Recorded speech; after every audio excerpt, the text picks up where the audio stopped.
আজ আমরা নওগাঁ বালুডাঙ্গা বাস স্ট্যান্ডে একটি কালাই রুটির দোকানে এসেছি। এখান থেকে প্রায় আমরা খাই। বিভিন্ন ধরনের ভর্তা দিয়ে কালাই রুটি তৈরি করা হয়। দেখব কিভাবে এই কালাই রুটি প্রস্তুত করা হয়।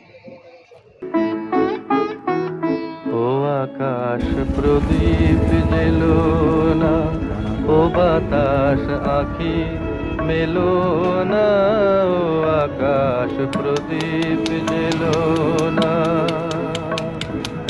আমার প্রিয়া লজ্জা পেতে পারে, আহা কাছে এসেও ফিরে যেতে পারে, ও আকাশ প্রদীপ জেলো না।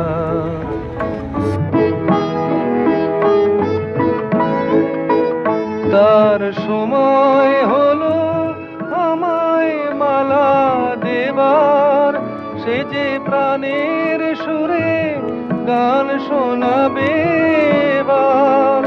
তার সময় হলো আমায় মালা দেবার, সে যে প্রাণের সুরে গান শোনাবে